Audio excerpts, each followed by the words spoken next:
Fajar baru saja merekah di ufuk timur ketika suara ayam jantan bersahut-sahutan dari balik pagar bambu.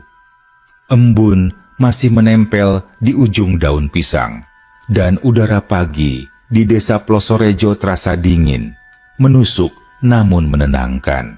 Di sebuah rumah kecil berdinding papan, seorang lelaki paruh baya tengah bersiap dengan wajah letih, namun tetap bersemangat. Namanya Darmiji, penjual sayur keliling yang sudah belasan tahun menggantungkan hidup dari dorongan gerobaknya. Gerobak itu sederhana, terbuat dari kayu yang cat hijaunya mulai memudar dengan roda yang sudah berderit setiap kali didorong. Di dalamnya tertata sayur mayur sisa kemarin, sebagian masih segar, sebagian sudah mulai layu. Istrinya, Wahyuni, sedang menyiapkan nasi bungkus untuk bekal suaminya. "Mas, nanti jangan lupa mampir ke rumah Bu Parmi. Katanya mau beli daun singkong sama cabai rawit," ujar Wahyuni sambil menata nasi dengan sambal teri di atas daun pisang. Darmiji mengangguk pelan. "Iya, Yun. Tapi kayaknya jualan hari ini nggak bisa banyak. Modal tinggal sisa segini." Ia menunjuk kaleng kecil berisi uang lusuh yang bahkan tidak penuh setengahnya. Wahyuni menatap suaminya dengan wajah iba. "Mas, kalau memang lagi sepi, istirahat aja dulu. Jangan maksain. Aku takut Mas kecapean." "Lah, kalau aku nggak jualan, kita makan apa, Yun?" jawab Darmiji lirih. "Modal kecil begini aja sudah susah muternya. Kalau nggak keluar, malah nggak jalan sama sekali." Ia kemudian mendorong gerobaknya keluar dari halaman rumah, melewati jalan tanah yang masih basah oleh sisa hujan malam tadi. Di sisi jalan, sawah terbentang luas dengan air yang memantulkan sinar matahari pagi. Suara serangga mulai terdengar dari semak, menandakan hari akan segera panas.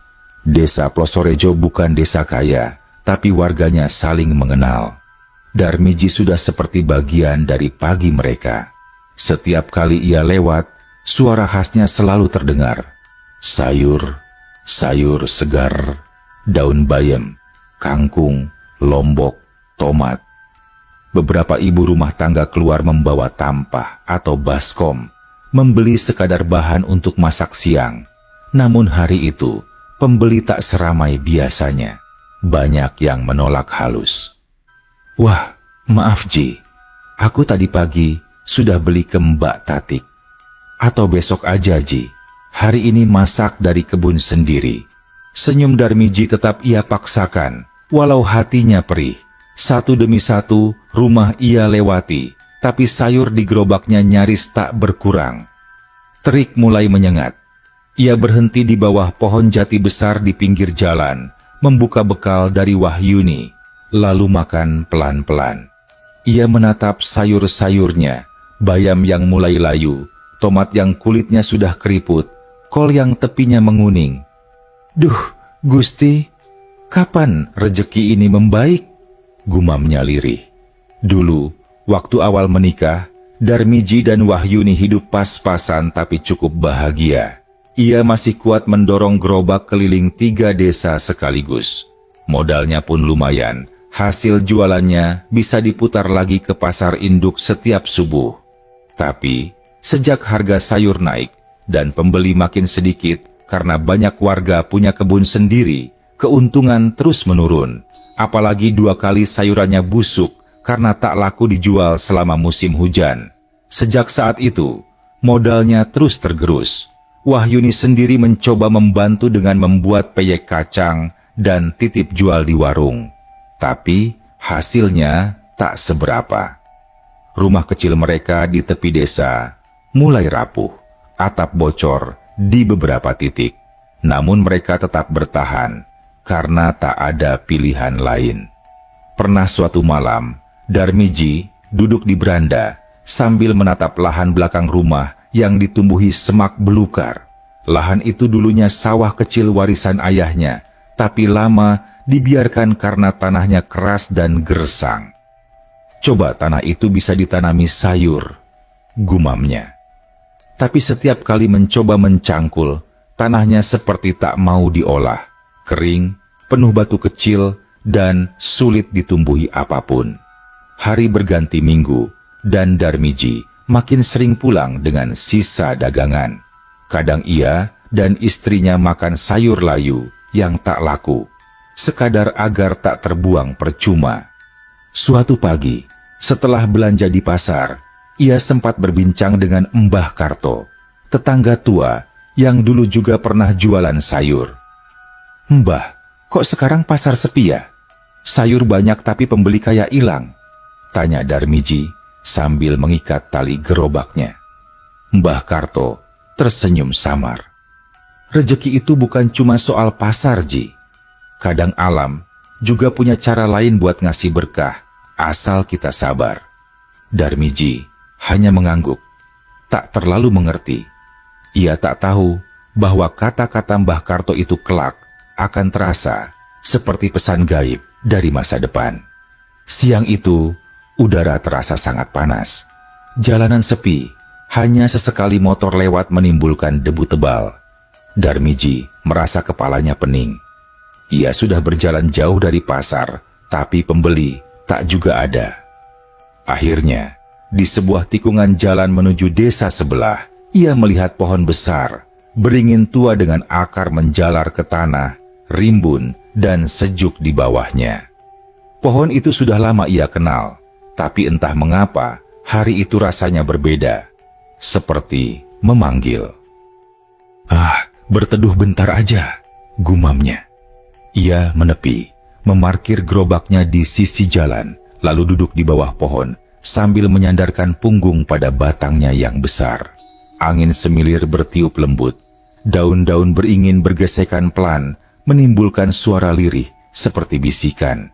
Ia menatap ke langit yang mulai tertutup awan kelabu. Lelah dan kantuk datang bersamaan. Tanpa disadari, kepalanya mulai terangguk-angguk. Dalam samar-samar, ia seperti mendengar suara perempuan memanggil namanya dari jauh. "Darmiji." Suara itu lembut, namun menggema aneh di telinganya. Ia mencoba membuka mata, tapi pandangannya kabur. Dunia di sekelilingnya seolah bergoyang. Suara jangkrik tiba-tiba hilang, digantikan senyap yang menekan dada. Dan saat kelopak matanya benar-benar tertutup, angin berhenti. Tak ada suara, tak ada cahaya, hanya keheningan yang begitu pekat, seolah waktu berhenti. Ketika Darmiji membuka mata lagi, udara terasa berbeda. Ia mendengar gemericik air dan aroma tanah basah yang asing. Ia menatap sekeliling. Pohon beringin itu masih ada, tapi jalan di depannya bukan lagi tanah desa Plosorejo. Ia melihat hamparan sawah luas dengan padi menguning, dan di kejauhan tampak deretan rumah panggung yang tak pernah ia lihat sebelumnya. "Loh, ini di mana?" bisiknya kaget.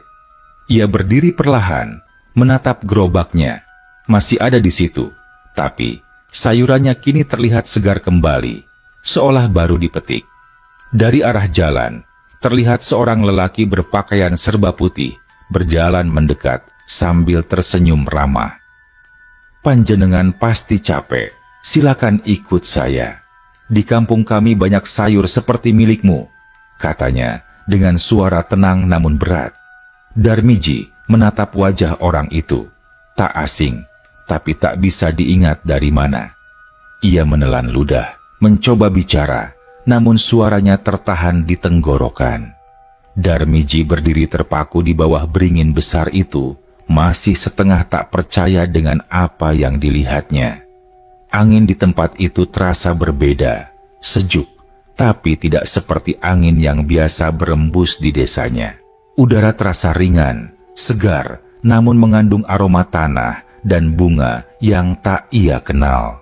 Suara jangkrik, ayam, atau kambing yang biasanya ramai di siang hari sama sekali tak terdengar. Yang ada hanya suara gemericik air yang entah dari mana asalnya, menenangkan tapi juga menggelisahkan.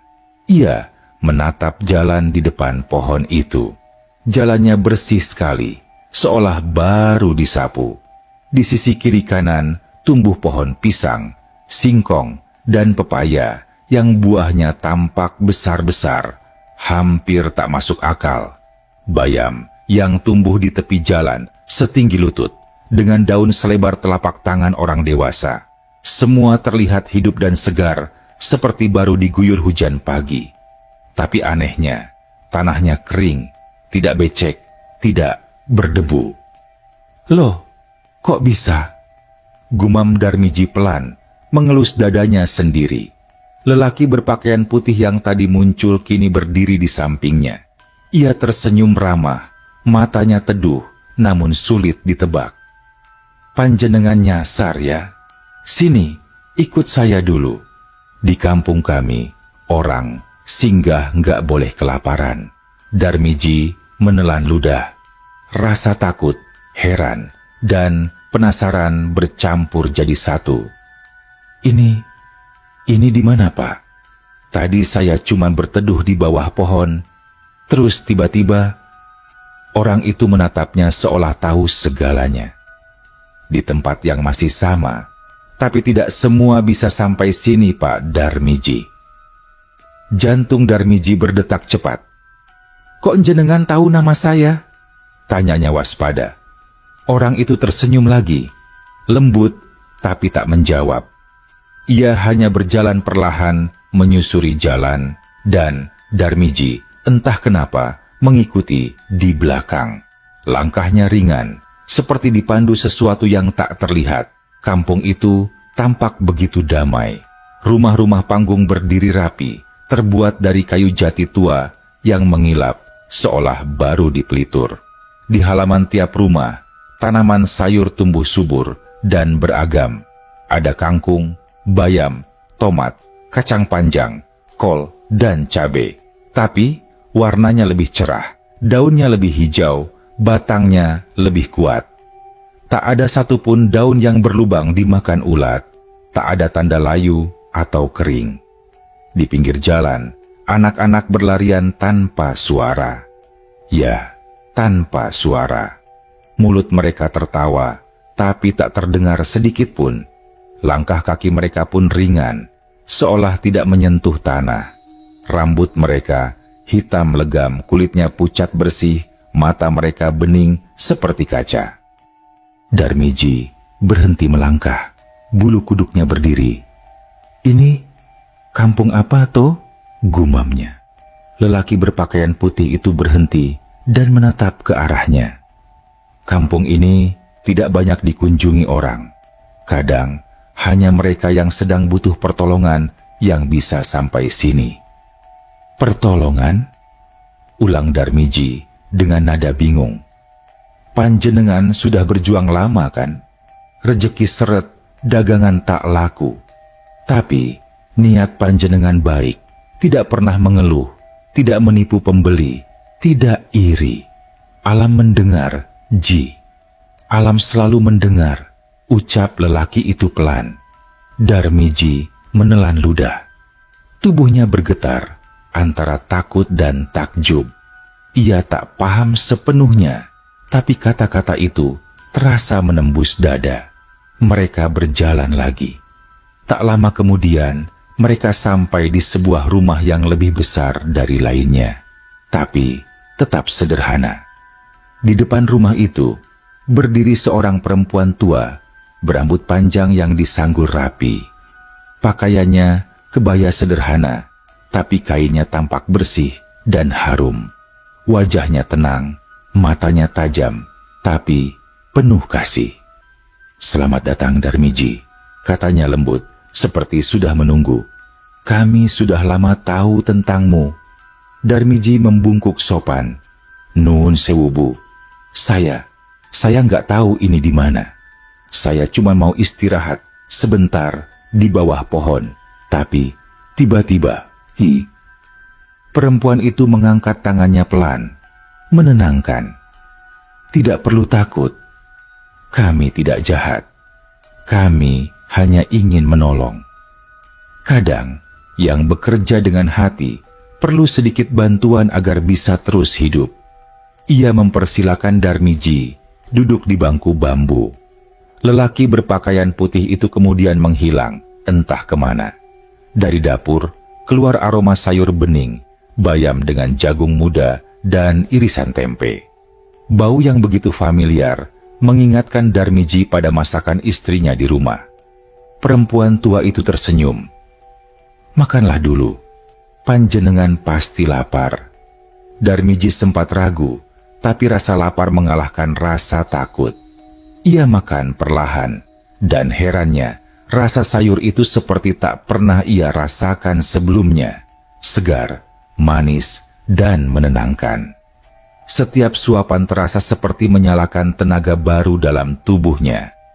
"Bu, sayur ini dari mana?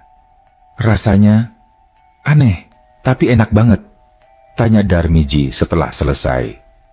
"Dari tanah kami, tanah yang hidup karena kami menjaga keseimbangannya.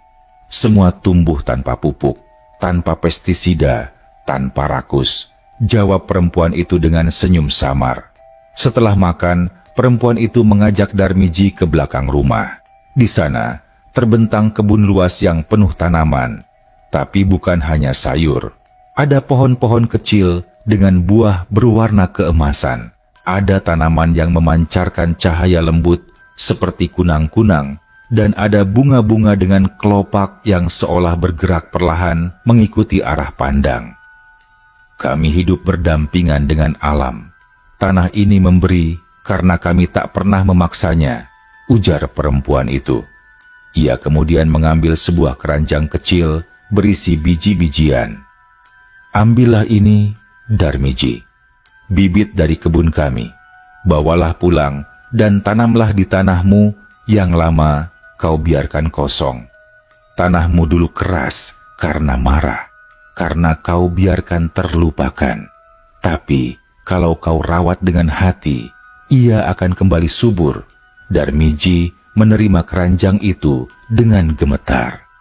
"Tapi, gimana saya bisa pulang, Bu?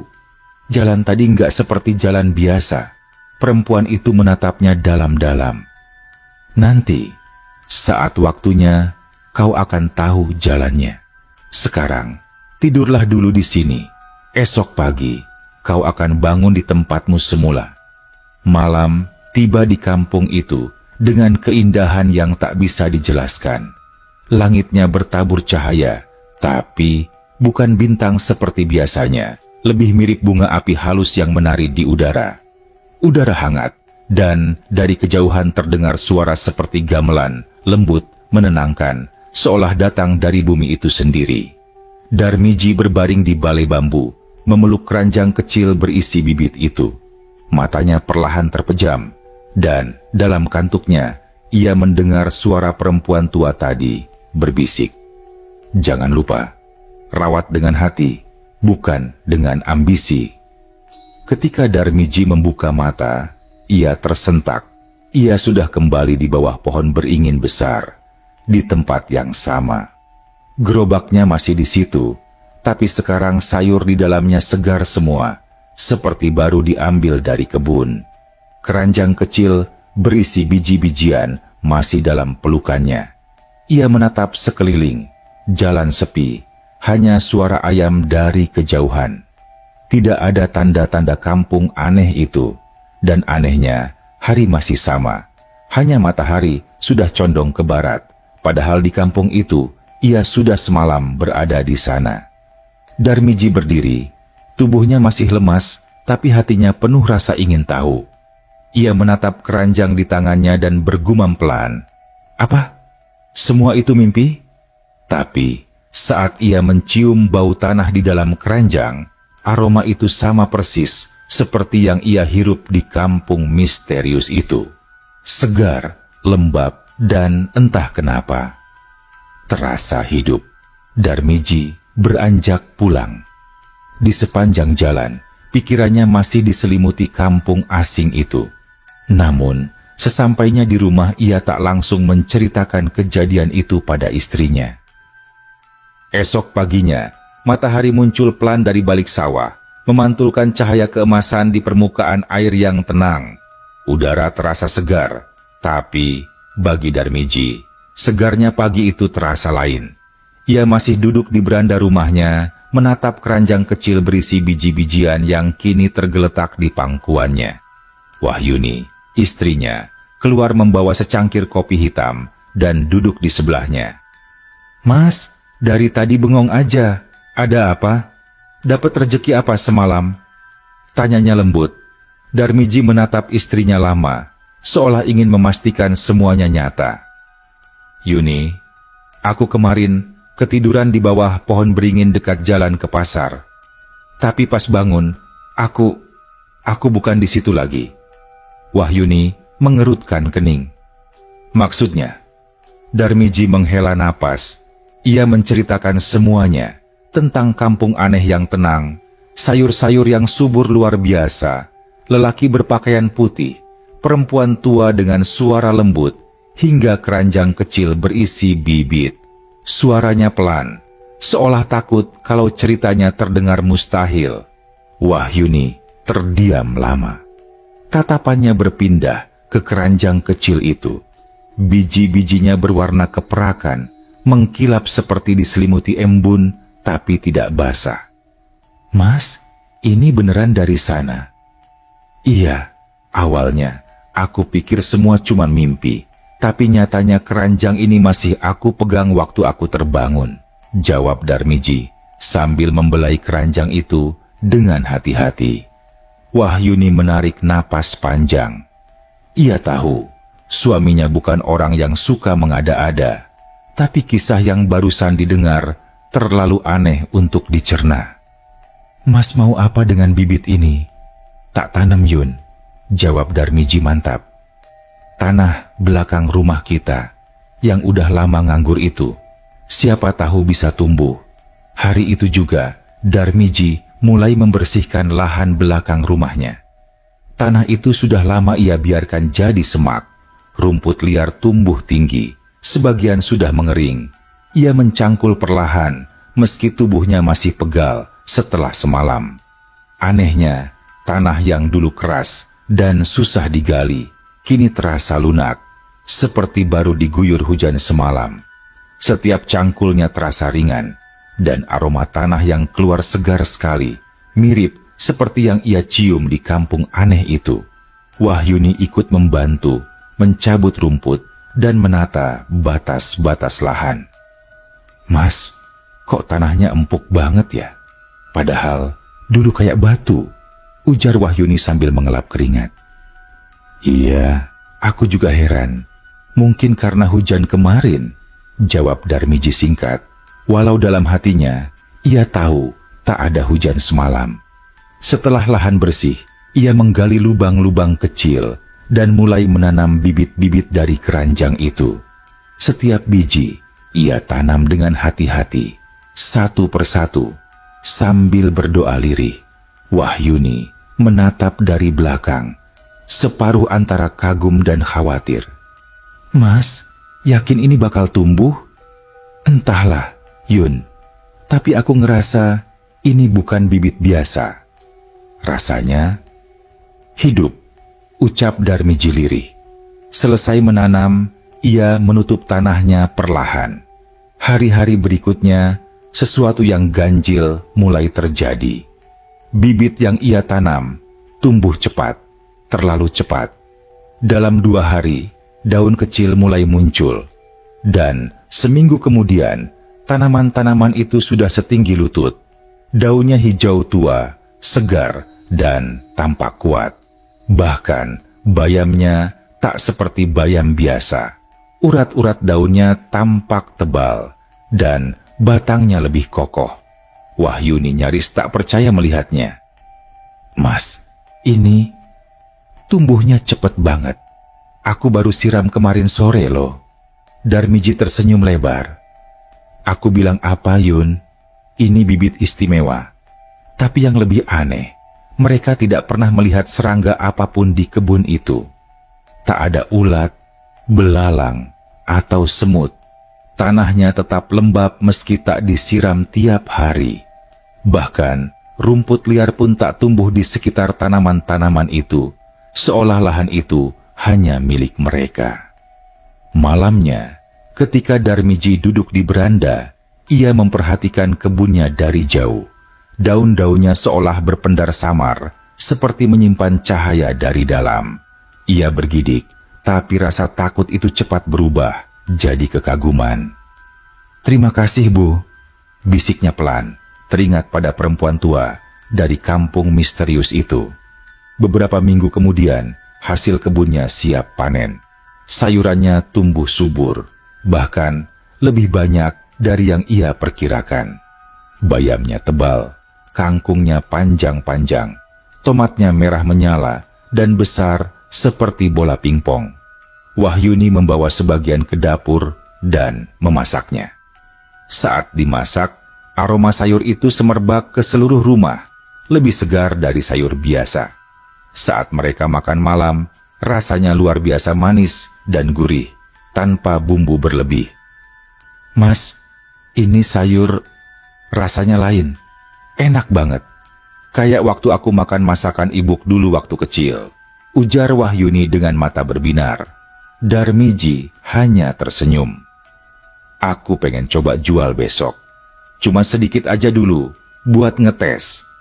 Keesokan paginya, Darmiji mendorong gerobaknya seperti biasa. Tapi kali ini, isi gerobaknya bukan dari pasar. Semua sayur ia petik dari kebunnya sendiri. Warnanya cerah, segar, dan tidak layu meski matahari mulai naik tinggi. Saat ia lewat di depan rumah Bu Parmi, perempuan itu langsung memanggil, "Loh, Ji, sayurmu kok sekarang seger banget. Bayamnya aja tebel gitu, ya?" Darmiji tertawa kecil. "Iya, Bu, baru panen dari kebun sendiri." "Wah, tak beli banyak ya. Yang ini kelihatannya seger banget." Sejak hari itu, keajaiban kecil mulai terjadi. Dalam waktu seminggu, Darmiji kehabisan dagangan setiap hari. Para pembeli berebut karena sayurannya segar dan tahan lama. Ada yang bilang bayamnya sedap meski dimasak tanpa garam. Ada juga yang bilang tumisan kangkungnya wangi, seperti habis dipetik dari kebun pagi itu juga.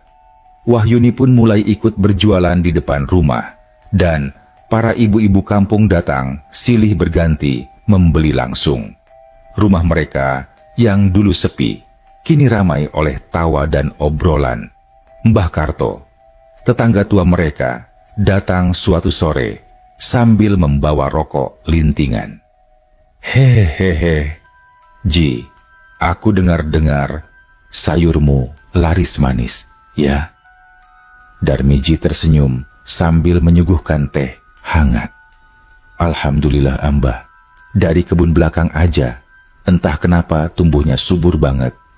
Mbah Karto menatap kebun di belakang rumah itu lama sekali, lalu berkata pelan, "Kalau alam udah ridho, hasilnya nggak pernah bohong, Ji. Tapi jaga sikap, jangan serakah. Tanah juga bisa murka kalau disalahgunakan." Darmiji mengangguk dalam-dalam. Kata-kata itu terasa berat, tapi penuh makna. Malam itu, sebelum tidur, Darmiji menatap lagi kebun sayurnya dari jendela. Angin bertiup lembut, daun-daun sayur bergoyang perlahan seperti menyapa. Dalam remang cahaya bulan, ia seolah melihat bayangan samar perempuan tua berdiri di antara tanaman-tanamannya, menatapnya dengan senyum tipis. Ia terdiam, tak ada rasa takut, justru hatinya hangat. Ia tahu siapapun yang dulu menolongnya, kini masih menjaga. Musim kemarau datang lebih cepat tahun itu. Matahari terasa lebih terik dan debu beterbangan setiap kali angin lewat. Di banyak rumah, tanaman mulai layu, sumur-sumur dangkal mengering, dan ladang-ladang berubah kecoklatan. Tapi satu tempat tampak berbeda, kebun di belakang rumah Darmiji. Di sana, hijau masih lebat. Daun-daun bayam berkilau di bawah sinar matahari. Kangkung tumbuh dengan gemuk, tomat menggantung merah ranum di tangkainya. Tanahnya lembab, Meski sudah sepekan tak turun hujan, burung-burung kecil kerap hinggap di dahan pagar bambu, seolah tertarik pada kesuburan kebun itu. Wahyuni berdiri di tepi kebun, membawa keranjang penuh hasil panen. "Mas, ini kok tanahnya nggak kering-kering ya? Padahal kebun Pak Sastro di seberang udah pecah-pecah kayak kulit ular." Darmiji tersenyum kecil. "Entahlah Yun, tapi aku cuma nyiram seminggu sekali. Mungkin air dari bawah tanahnya masih cukup." Wahyuni mengangguk, tapi dalam hatinya ada perasaan aneh. Ia sering melihat embun di daun sayur setiap pagi, padahal tak ada hujan semalam. Kadang, saat malam sangat sepi, ia merasa mendengar suara gemericik air kecil dari kebun, seperti ada sungai halus mengalir di bawahnya. Namun, mereka memilih tak memperbincangkannya. Dalam hati, keduanya hanya bisa bersyukur. Rezeki Darmiji berubah drastis. Dulu, ia mendorong gerobak sayur keliling desa, menahan panas dan debu, hanya untuk pulang dengan sisa dagangan yang layu. Kini, pembeli datang ke rumahnya. Setiap pagi, halaman rumahnya dipenuhi ibu-ibu membawa keranjang dan ember, berebut sayur segar. Bayam 2 ikat ji. Kangkung 5, sekalian cabe 1 bungkus. "Sayurmu kok beda, ya Ji? Enak banget kalau dimasak." Dalam waktu singkat, Darmiji tak lagi berjualan keliling. Ia jadi penyetok sayur, pemasok untuk para pedagang keliling lain, dan warung makan di pasar kecamatan. Bahkan, beberapa pedagang dari desa lain datang khusus untuk membeli sayuran darinya. Ia membangun gubuk kecil di samping rumah sebagai tempat menimbang dan mengemas sayur. Setiap pagi, ia menjemur daun-daun basah dan menyortir hasil panen. Sementara Wahyuni menulis daftar pesanan dengan tulisan rapi di buku tulis bekas. Setiap hari, suara obrolan dan tawa terdengar dari halaman mereka. Rumah kecil yang dulu sepi, kini ramai seperti pasar mini. Suatu sore, saat matahari mulai condong ke barat, datanglah Mbah Karto, tetangga tua yang dulu memberi nasihat tentang sabar dan rezeki. Ia berjalan perlahan dengan tongkat bambu, wajahnya tampak lelah tapi teduh. "Wah, Darmiji, kebunmu kok tambah luas toh? Daun-daunnya segar, kayak baru kena hujan semalaman," katanya sambil tersenyum. Darmiji menyambutnya dengan hormat, mempersilakan duduk di bangku bambu. "Iya Mbah, alhamdulillah hasilnya bagus terus. Malah aku kepikiran mau nyewa lahan belakang rumah Mbah yang kosong itu, biar bisa nanam lebih banyak." Mbah Karto menatap Darmiji lama, lalu mengangguk pelan. "Kalau buat kebaikan, silakan Ji. Lahan itu udah nggak aku garap sejak anak-anak pada merantau. Asal kamu jaga, jangan serakah." Darmiji tersenyum lebar. "Tenang Mbah, kita bagi hasil separuh untuk Mbah, biar sama-sama dapat berkah." Mbah Karto tertawa kecil, suaranya serak. "Kamu ini orangnya masih sama Ji. Dulu susah tetap jujur, sekarang sudah enak juga masih ingat orang."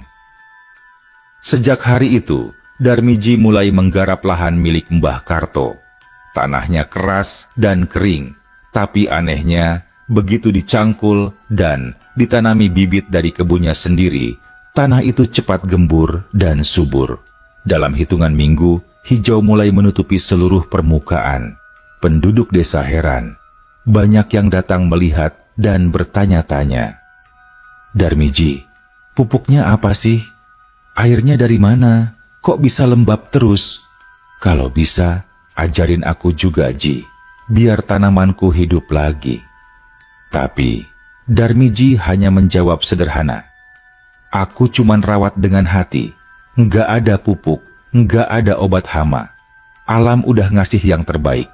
tinggal kita jagain." Jawaban itu terdengar klise bagi sebagian orang, tapi hasilnya nyata. Sayur dari kebun Darmiji tetap tumbuh subur, tak pernah gagal panen. Bahkan saat desa lain kekeringan. Suatu malam, Darmiji duduk di teras rumah sambil minum teh bersama istrinya. Bulan separuh menggantung di langit, memantulkan cahaya ke kebun di belakang. Daun-daun sayur bergoyang, perlahan diterpa angin, seolah menari. "Mas," ujar Wahyuni pelan, "aku tadi mimpi ketemu perempuan tua." Dia senyum, terus bilang, "Tanah ini sudah mengenal tanganmu. Kira-kira apa maksudnya ya?"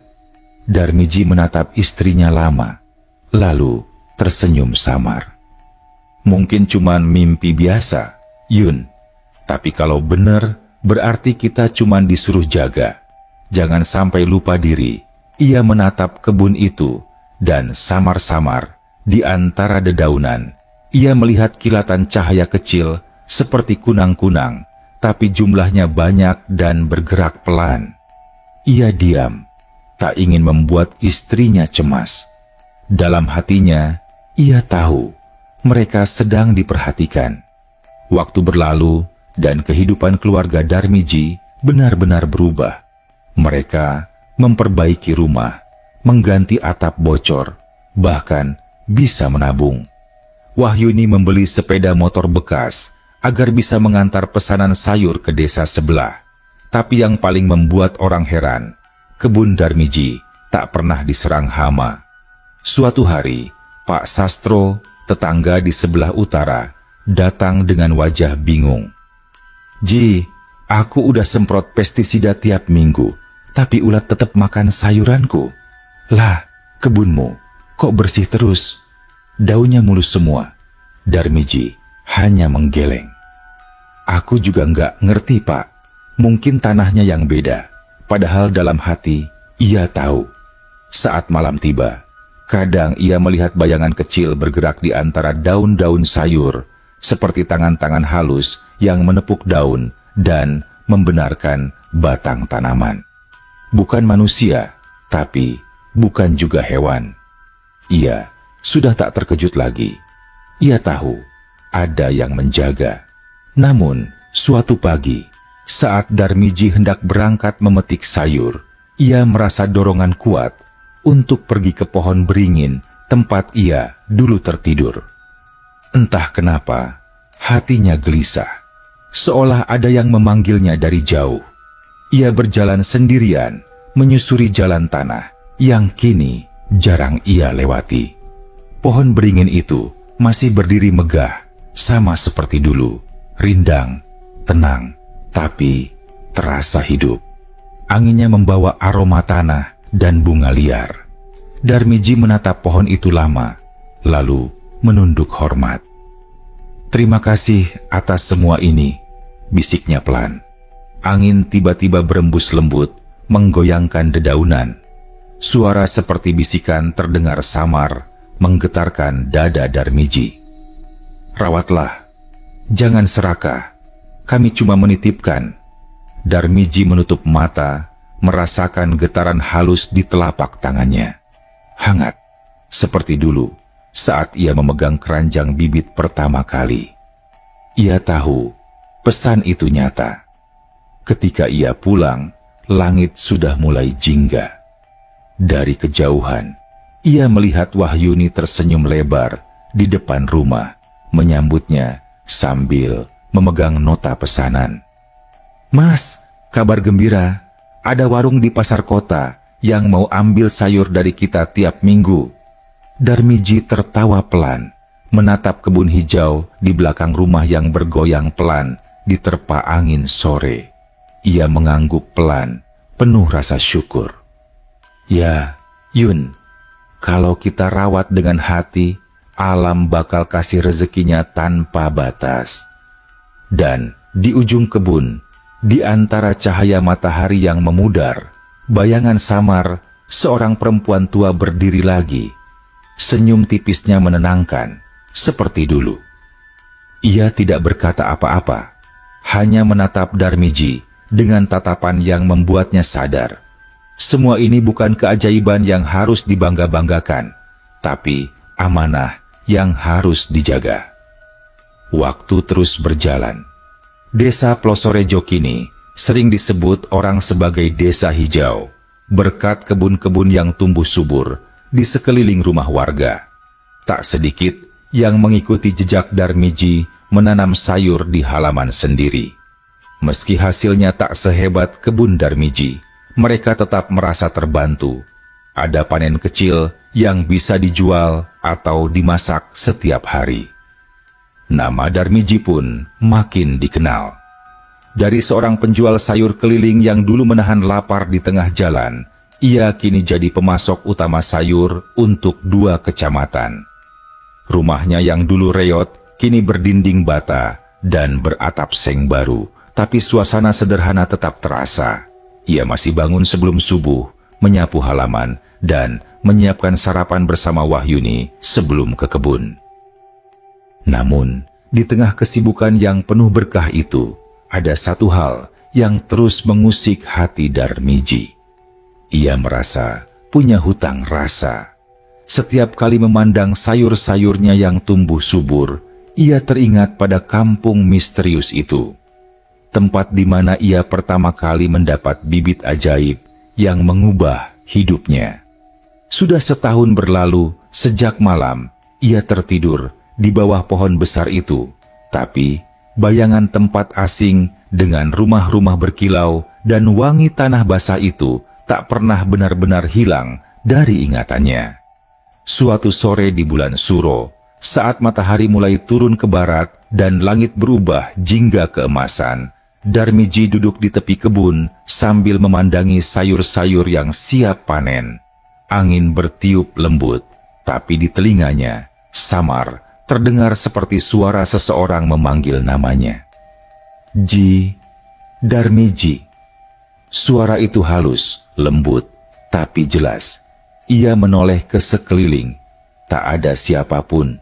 Wahyuni masih di dapur. Anak-anak tetangga yang biasa bantu memetik sayur sudah pulang.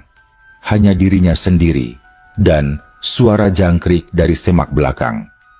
Bulu kuduknya berdiri, tapi bukan karena takut, melainkan karena rasa rindu yang aneh.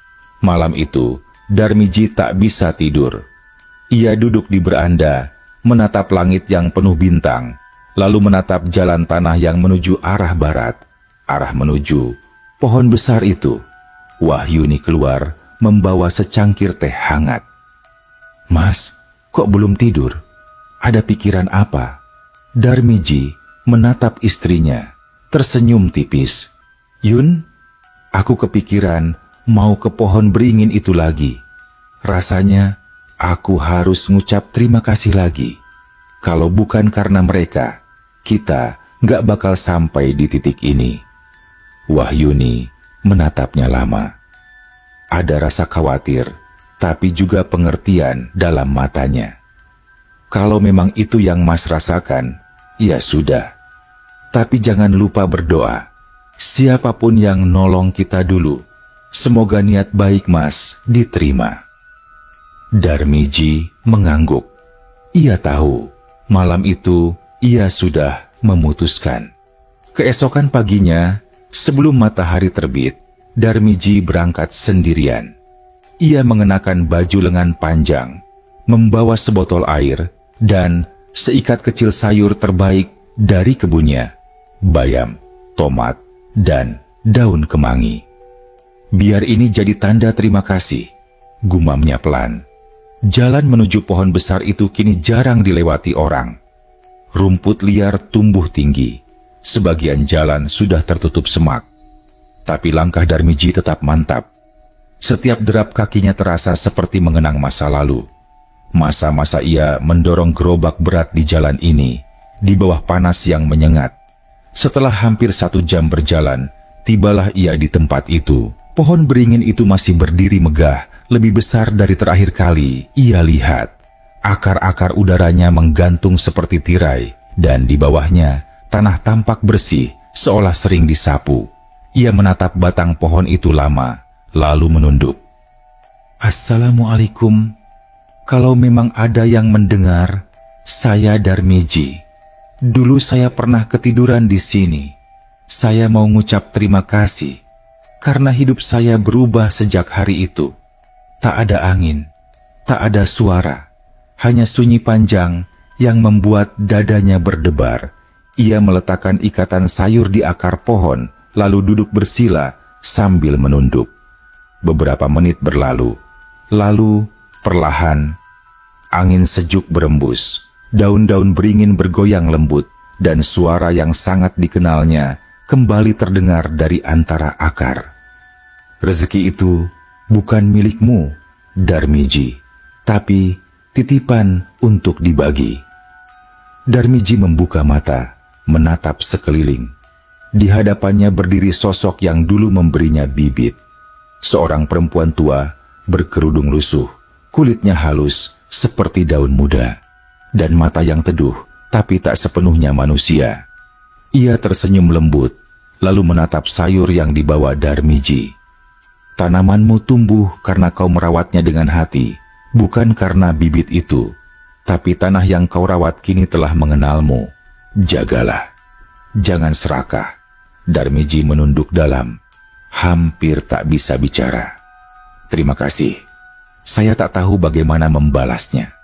Perempuan itu melangkah mendekat, lalu menyentuh bahu Darmiji dengan ujung jarinya. Sentuhan itu dingin, tapi menenangkan. Balaslah dengan kebaikan. Tanamlah bukan hanya untuk diri sendiri, tapi untuk orang lain. Jika kau memberi makan banyak orang, maka kebunmu akan tetap hidup. Selama kau tak berhenti berbagi, angin kembali berembus kencang, kali ini membawa aroma bunga liar yang harum. Ketika Darmiji mengangkat kepala, sosok itu sudah lenyap. Di tempatnya berdiri kini hanya tersisa setangkai kecil tanaman berdaun aneh, berwarna hijau tua dengan urat-urat keemasan. Tanpa pikir panjang, ia menggali sedikit tanah dan menanamnya di sana, di bawah pohon besar itu. Biar jadi tanda terima kasihku, ucapnya lirih. Sore itu, Darmiji pulang dengan langkah ringan. Tapi ketika ia menoleh sekali lagi ke arah pohon besar, ia melihat sesuatu yang membuat dadanya bergetar. Di antara akar-akar beringin itu, tampak bayangan puluhan sosok kecil, samar tapi nyata, sedang berdiri memandangnya. Mereka tidak menakutkan. Wajah-wajah mereka damai, bahkan tersenyum.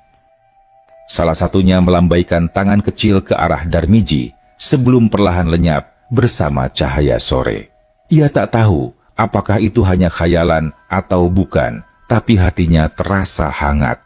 Seperti ada yang menegaskan bahwa ia tak sendirian. Beberapa hari kemudian, Darmiji memutuskan memperluas lagi kebunnya.